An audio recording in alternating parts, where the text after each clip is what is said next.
what is your favorite song? I have to tell you that my favorite song, I think because I was young and that's when I first experienced you, was Working Class Dogs, Everybody's Girl, which is always my favorite song. Oh, right. Yeah, I like the quirkier ones like that, you know. I like that album, Working Class Dogs. Every song, really it was just worked. such a fun album. Right. Yeah, some of my favorite ones are, we do one on live called Jesus Saves White Trash Like You. It's I was just listening to that. That's a great one. I was telling Krista about. That's a good song. It's a great, very rocking song, and it for an unknown song, it really gets the crowd going. So, you know, I love that. I love the connection with doing new things. But of the old stuff, I love doing Love Somebody always works with the crowd. We love that too. You know, have some fun with Don't Talk to Strangers, and you know, I only now play the ones that I really like, you know, that are fun to play. So, yeah. I grew up in Montana, and we didn't even have MTV back in the 80s, so we taped Love Somebody. My girlfriend Jody and I, we would come home for lunch every day. I was telling this story, and have grilled cheese sandwiches every day, and we had those old, you know, those huge VCRs that they had back in the 80s, but we taped Love Somebody off HBO, and that's the one video that I know by heart because we would watch it over and over every day in 8th grade for lunch. So that was our favorite. That was I had to call her this week because I had to tell her because she was very excited about that. But very humbled that you know that it still has meaning. You know that you're still interested in the music. Oh, I mean, after all this time, it's just how does that feel for you to know that you have such an influence on people these days? I think it's great that I'm still part of their musical life. You know, because.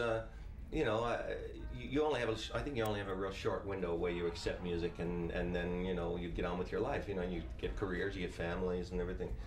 And I think the fact that I was quite a bit older than my audience and I was writing stuff from my perspective, that a lot of them like this, you know, I mean, I've heard of so many women come up and say, oh, when I was 11 years old, I had no idea what I Get Excited was about. And then I found out, I'm like, oh my God!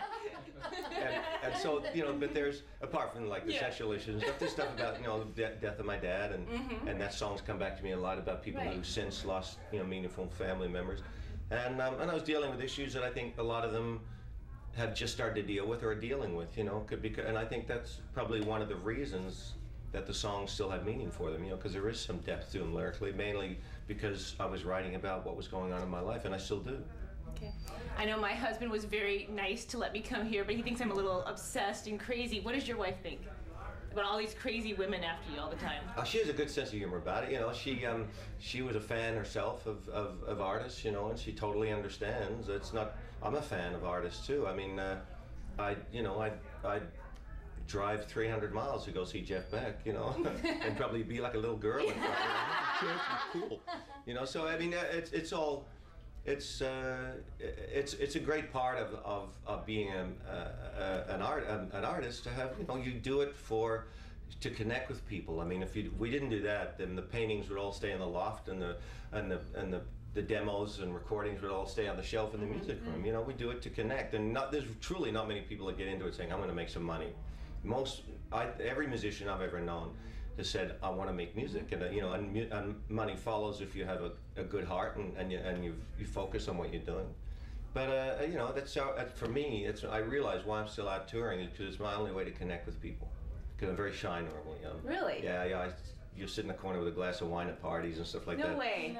That's why I married the wife I did, because she's social. You know, she's a social. That's funny. Social butterfly and loves all that, and so she carries a sled. That's great. Mark, feel free to walk around the room.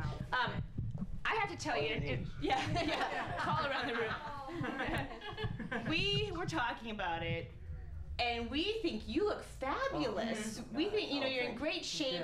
My friend was at the concert in New York, and she sent me pictures, and I was like, wow, his arms are really in good shape. I mean, so you're working out, I mean. Yeah, I work out, and I've always eaten well, you know. I've always paid attention to what I put inside my body, and it's, you know, it's a whole philosophical approach, really. To me, the number one thing is health. I've known guys who were wealthy and didn't have their health and couldn't enjoy it. I've known guys who were great looking and didn't have their health and couldn't enjoy it. And known guys who were successful and didn't have their health and couldn't enjoy it. And I've known, you know, also all those people who have been healthy. And because you gotta, you know, it's the number one thing. You can't do anything if you're not healthy. So, you know, I expect I'll die sometime. We hope not soon. Don't say that. Okay. Ever again.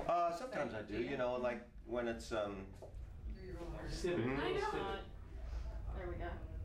We are leaving for Cancun tomorrow, and this is the best send-off we What a could way to ever start have. the vacation. I know that sometimes you bring girls up, so if you need someone, I am willing to volunteer. And Krista, I may come to you. Yeah. like, she brought us all together to come to you, so we would love for It's her all to right. be called up there. That would be really cool for But all I of did us. it selfishly. I was like, let's have a story about teen idols, and then it was really for me. And she emailed us, and she's like, "Do you guys like Rick Springfield?" And I wrote back, Yeah, and she like, really did. Yes, she did. I've got this great idea. So, Yeah. but Awesome. thank you so much. Yeah, You're rest so of the great. week. We're so excited Now we to see can you. mark that off our list Yeah, before we thank you die. We very really much. appreciate it. It's really nice. Oh, I just feel Yeah. Thank you also. Thank you very much. Thank you all of so guys. much. That's Thank you great. so much. Thank you. Thanks, ladies. All right, Enjoy the have a show. great show. Everybody enjoy the show. Thank you. Sure, sure. I've worked like before. Okay, we don't want that. We don't want that. See you later. Bye. Have fun Bye. tonight. Bye-bye. Thank you. Hey, thanks. Thank you so much. Sure, sure.